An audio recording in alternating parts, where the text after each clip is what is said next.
What's up, everybody? It's Hank here with Break MMA. I've got a very special guest with me today, Jason the Kid Knight. Hello, Jason. How you doing? I'm doing good, man. I just got home from the gym and sitting here filling my face up, trying to get something to eat. Now, you fight at 135, right? No, Oh, 145 yeah, featherweight. 145, yeah. Do you cut an awful lot of weight to get down to that weight? Man, at the most I cut probably 12, maybe 15 pounds within 2 days. It's never too bad. I've had bad weight cuts back in the day, but you know, since probably 3 or 4 fights before the UFC, I got it dialed in, and now it's always pretty easy. Yeah, like some of those guys, if you would consider moving up to 155, some of those guys would be walking around at 170, 180, and then cut down to 155, where you would never be nowhere near 170. Yeah, man. Yeah, like if I was to move up to 155, what I would have to do is just try to bulk up. I've never really done any kind of strength and conditioning, never tried to bulk up or anything like that. So in order for me to move to 155, I've definitely got the size and the length for it. I would just have to get the muscle mass and the strength for it. Yeah, for sure. Because those light weights cut a lot of weight to get down to that 155. Oh hell yeah, you got some guys cutting from 185, 190 to get down to 155. Yeah, weight cutting's a big topic in MMA right now. Do you think they should just add more weight classes? Do you think that's the solution, is just add more weight classes? Right, man. I don't think anything's really going to work. No matter what, there's always going to be some guy trying to cheat their opponent. Nothing's really going to work. But I mean, I think they're doing a pretty good job right now as far as the USADA and all that bullshit goes. Like as far as regulating, drug testing and shit like that, making sure that no one's doing steroids and all that. I think that's more important than actually how much weight someone cuts or whatever, because I don't give a shit how much weight you cut. I don't care how much you weigh. That doesn't compare to fighting a guy who's on steroids, Right, gives you a way bigger advantage. Yeah, I was about to say, as long as you make sure that the guy's not fucking coked out or something like that, and he's not on steroids when he comes in to fight me, I'm cool. I mean, I don't care if he weighs a few more pounds than I do, It wouldn't be the first time I fought somebody a little bit bigger or a little bit smaller or whatever. Just the main thing is I'm not trying to fight, somebody who's juiced up. Yeah, how strict and tough is that USADA? I mean, you see people all the time. Do they really call you at midnight and want you to check in? You can't go certain places without telling them. Is it really that tough, or is it just more like that for the certain fighters who might have already been popped once or twice? Man, the way it is every 3 months you have to update your calendar, let them know where you're going to be training, what time you're going to be there, and all this other shit. And if you're going to be, say if I wanted to go somewhere that's 3 or 4 hours away, I would have to report to USADA that I'm going to be 3 or 4 hours away. Because if you're anywhere that is more than an hour away from where you say you're going to be, and they can't get to you within an hour to give you that drug test, then that's called a failure to report. A failure to report your whereabouts. So basically all it is you got to make sure that they know somewhat, close to where you're going to be at all times. So that way they get ready to show up and give you a drug test, they give it to you, And as far as, like failing a drug test, they have a website that you can go on, search every fucking medication, search every, supplement, anything. So there's absolutely no reason that anybody should fail any drug test unless they just absolutely want to, unless they just don't give a shit. Right, unless they're just blatantly cheating, which still happens to this day, even though USADA's Oh there, yeah, they man. still got it. But you think Yeah, it's like, worth it? You think it's overall worth it to have USADA to stop those cheaters and to catch the people cheating? Because, like you said, it's not fair if you're clean and sober and you're getting in there with somebody who's been injecting steroids for a few months. Oh yeah, for sure, man. Like the way it is with USADA, man, they'll just show up at your house at any given time. They'll show up at the gym. If you got a job outside of the UFC, then they'll show up at your job wherever. And when they show up, hey, it's time to piss in this cup. You piss in the cup, and if you got to give a blood sample that time, you do whatever they ask. They leave, and then you hear nothing else from them until you get an email saying whether or not you passed. Oh, so it's not always a urine sample. Sometimes it's blood. Sometimes it's urine. I've had urine samples probably 10 times, and I've had the blood sample one time. I think it's just like random selections. Right. Certain amount of people have to get the blood sample, this amount of time or whatever. And plus, they have it too. I think with the marijuana laws and the CBD laws, is you can have marijuana in your system, just not 24 hours before the fight or 24 hours after the fight. Yeah, I'm not exactly sure how that works, but I know that the marijuana is different than like harder drugs and stuff like that. I know that there's exceptions, but I'm really not sure what they are. I haven't really read into it much. Right. So for you guys who haven't seen Jason Knight's highlights, this guy has got 13 submission wins and an overall record of 20-5. Very, very talented featherweight, which with notable wins against Dan the Hangman Hooker, who, if you are paying attention to Dan Hooker right now, is surging through the lightweight division. I believe he moved up from 145 to 155, and he is on a tear right now. I believe 4 or 5 in a row. And he has a win against Dan, Alex Caceres, Bruce Leroy, very talented striker. He has took Alex down and strangled him, and Chaz Skelly. His last fight, I want to get into a little bit and get his opinion on it and his thoughts, because I'm not sure if you've done any interviews since then, but very, very close fight with Makwan Amirkhani. Americana. Yeah, very weird name. Try saying that 5 times fast. Yeah. But very close fight. From my perspective, anytime, and I'm just gonna say this, before I predict it or say it, I believe anytime you have 2 knockdowns in one round, that's a 10-8 round. I believe if you get 1 knockdown and your opponent gets 0, or let's say you go 1-1. You can't really argue for a 10-8. It's got to be a dominant round to get a 10-8. You knocked him down twice in the first round with those uppercuts, and I just watched it 20 minutes earlier. I watched it 3 times, back to back to back, so I could really, get a really good opinion of it. And you dropped him twice. That first round was very even coming out, back and forth. He was taunting you a little, you were taunting him, and then you dropped him with an uppercut. He gets back up, and you drop him again, and then the round ends. I believe that's a 10-8 round. Now, before I go to the second and third, do you agree with me that if you get 2 knockdowns in one round, that should automatically be a 10-8? Yeah, I mean, I agree with that 100%. Not only did I knock him down twice, but I had him in a very deep triangle. Wound up into a mounted triangle. Yes, he squirmed out. But at the end of the round, I ended on top. I had my left arm hooked around his waist, and my right arm was reared up, fisting to start raining down punches. So give me another 10 seconds, and that round could have been way worse than what it was. Yeah, so, of course, I think that was definitely easily a 10-8 round. Yeah, I forgot. Go ahead. I was about to say, then I'll let you go into the second round. But, that's 100% my opinion on the first.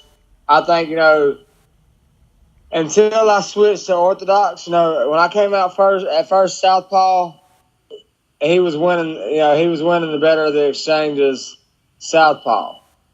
Well, then I switched to orthodox, and shortly after I switched to orthodox, that's when I took over the first round.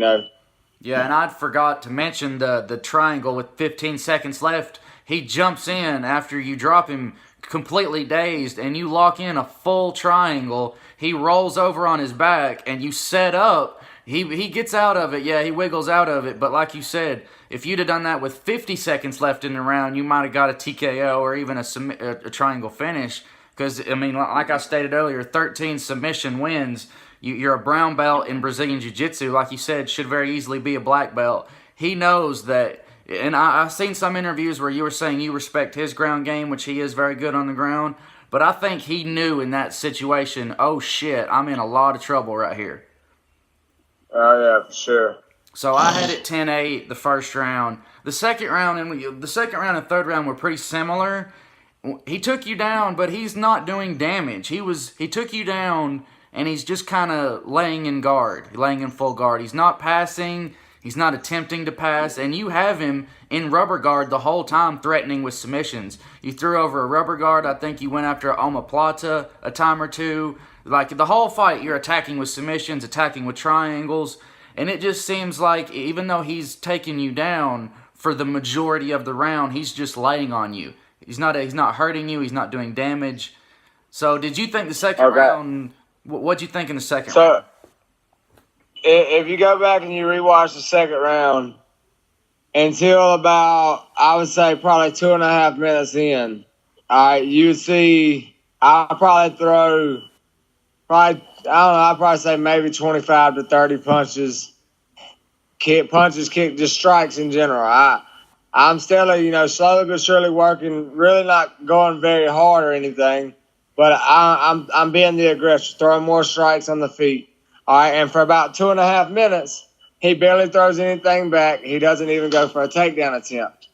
All right, well, about halfway through the round, he finally gets the takedown. And it's a pretty good takedown, don't get me wrong. All right, we hit the ground, and I think out of that whole exchange, he might have landed 1 or 2 punches.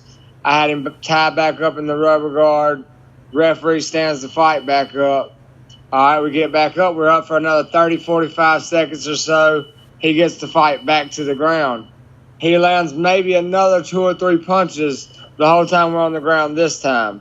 All right, and the whole time that he's on the ground inside of my rubber guard, I'm using heel strikes to the kidneys. Old school Hickson Gracie strikes. I don't know if you ever been hit with a heel strike to the kidneys, but I promise you, I was doing more damage with those heel strikes to his kidneys than he was with his little baby ass punches. Okay, so in my opinion, yes, he got the 2 takedowns that round. He was on top more. But who did more damage that round? I believe that I did. I had more significant strikes that round, more overall strikes that round. I believe round 1 was 10-8. Round 2 should have been, 10-9 or something like that. Round 2 was maybe a little closer. Round 3, I would definitely give him round 3. I'm not a dumbass. He took me down. He did more that round. He won that round. All right. But round 1 and 2, I believe, are clearly mine, and especially by the new rules that, back in the day, if you were just on top, that counted as, cage control. You're winning the fight. Yeah. Nowadays, by the new rules, if you're not on top inflicting damage, you're not doing shit. And the only reason that I had any damage on me was, I got weak ass paper thin skin from all the scar tissue. He hit me with like a baby left hook in the first round, and it cut my eye wide open. So, I don't know, man. It's just I'm ready to. I wish that I could get that little push back in there one more time, and this time finish the job. Yeah, I definitely think he has nothing to taunt and celebrate about. You could tell by his facial expression at the end of the fight that he didn't think that he had won.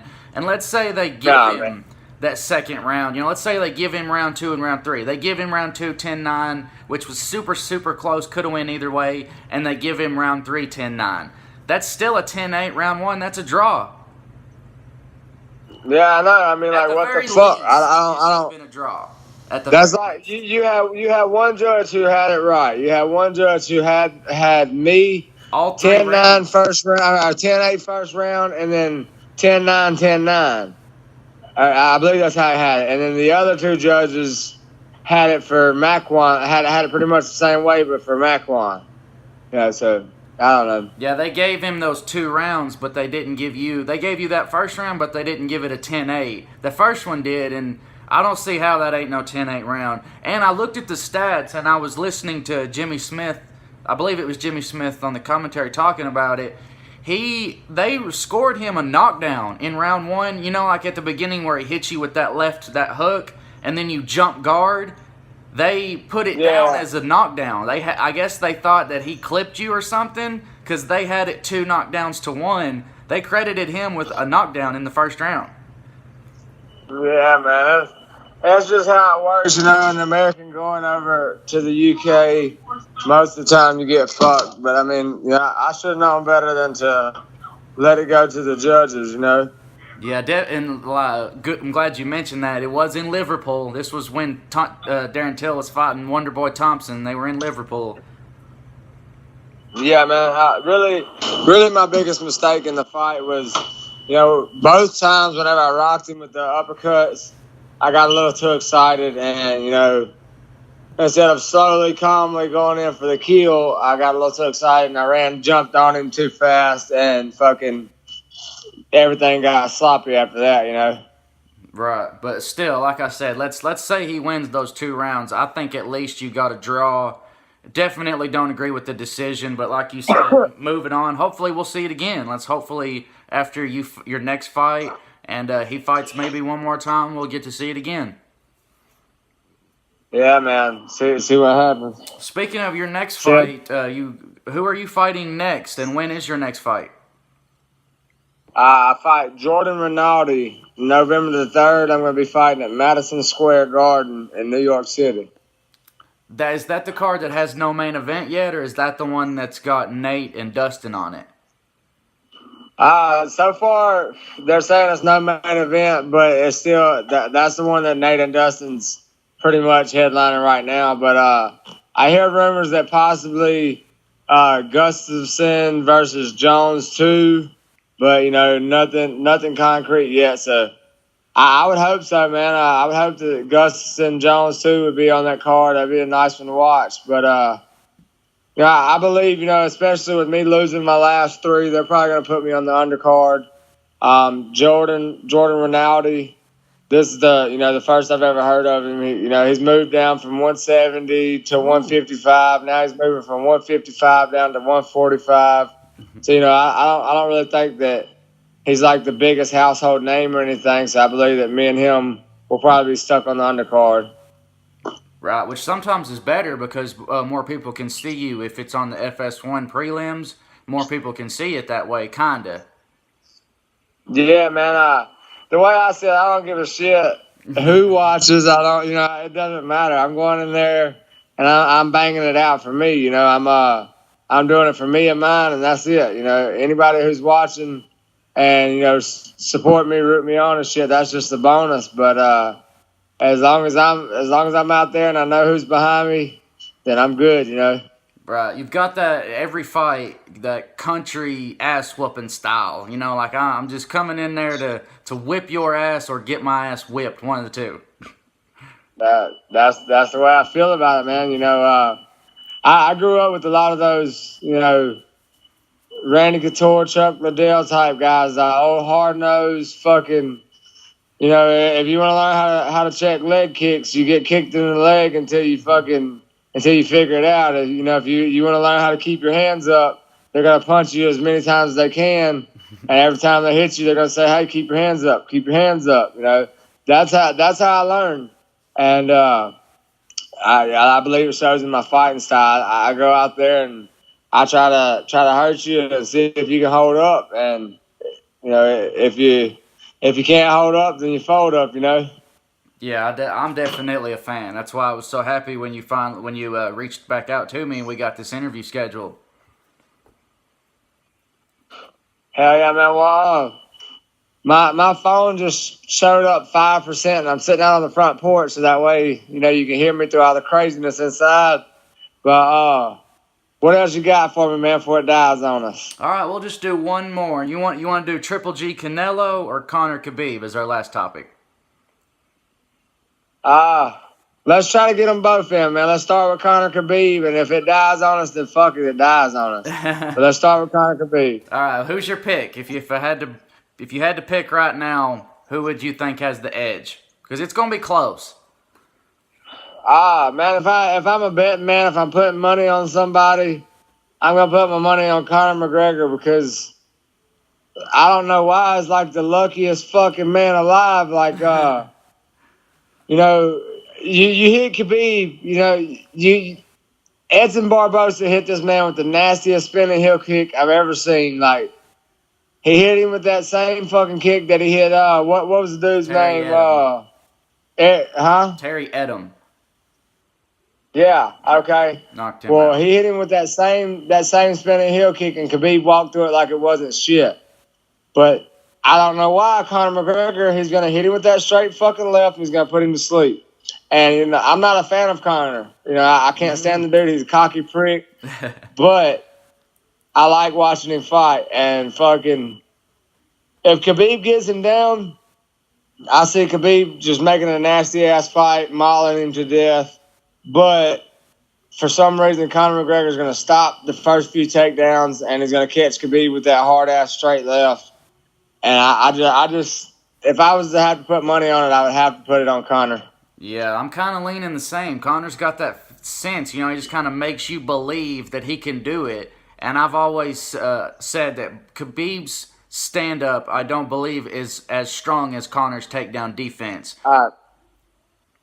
Khabib's stand-up is garbage, man. Like, he's mediocre at best. Right. But the thing is, like, he's a fucking dog, man. Like, the dude can take some shots, and he can take some fucking shots, and if he ever gets his hands on you, then you're in for a long fucking night. And, I mean, that's the catch-22 right there, is if Conor stops him from getting his hands on him, which we know Conor's good at that. Conor's good at stopping people from taking him down, and, that's all he's working on right now, stopping the takedown.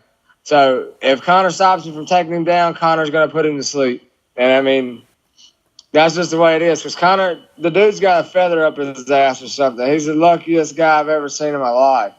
Yeah, he's the 13-second KO on Aldo, the fight with Mendez that he was losing. He's very lucky individual when it comes to fighting. And you could just see it on people's faces. Like when he fought Eddie Alvarez, when he was punching Eddie, you could just see it on Eddie's face. He was like, holy fuck, this kid hits way harder than I thought he would. He shocks people with his power. Yeah, man.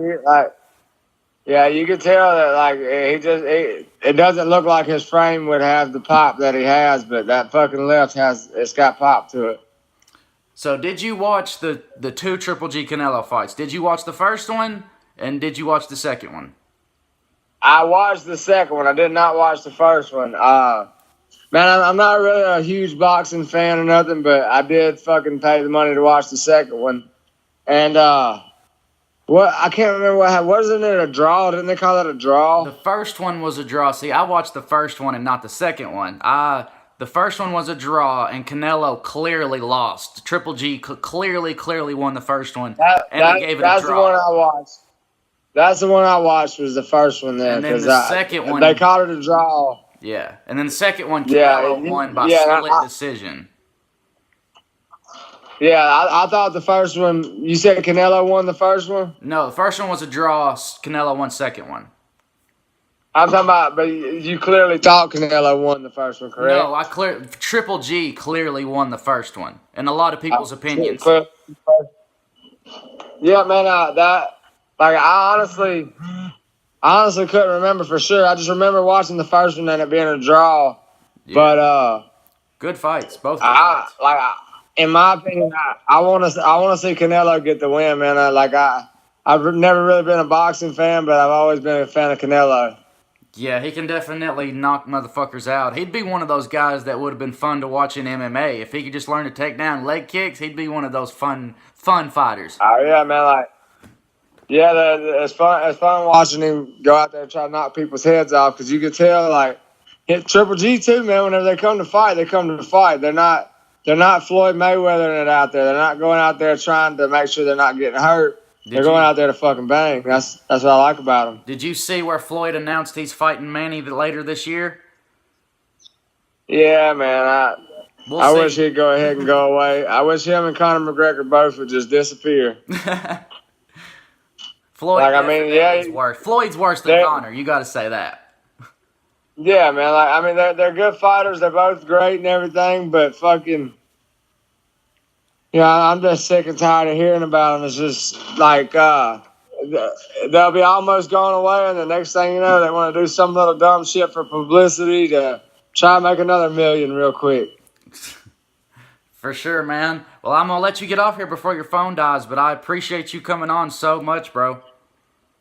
All right, bro. Well, hopefully you can hit me up like November the 5th, and we'll be talking about a big fucking win, man. I was about to say, as soon as you beat this motherfucker's ass and submit him with your third go-go plata, give me a go-go plata. We'll get you on. Shit, I'm trying to give you a fucking 252 and watch him go to sleep. Either one, as long as you get the win, but we'll get you on here, have a post-fight interview after you win. All right, bro. You have a good one. You too, man. Thank you so much. Yes, sir. No problem. Whew. Jason the Kid Knight. Really friendly guy. I appreciate every MMA fighter that answers me. I'm just, a small town kid living out here in the country. Kid. I say kid. I'm a grown man. I've got 3 kids and a wife. But I appreciate any MMA personality, journalist, media, fighter, amateur, anybody that supports or loves MMA coming on my podcast. But it's extra special to me when I get a real fighter. Like last night, I had Eric Anders. I'm sure you guys have seen that. And now Jason the Kid Knight. That guy comes to fucking fight. If you like a fight, watch Jason Kidd's highlights. He's got some fights. But I appreciate you guys listening. And if you haven't checked my Twitter lately, I am changing the name from Smoke Break Podcast to Smoke Break MMA. Podcast will still be in it. Like when I tweet it or put it out, it'll say Smoke Break MMA Podcast. But the name is now officially Smoke Break MMA. And as soon as I can get it switched over on the main screen, you know how you can only do them so often, I will get that switched over. So thank you guys for listening and watching. This is Hank here with Smoke Break MMA. Be careful.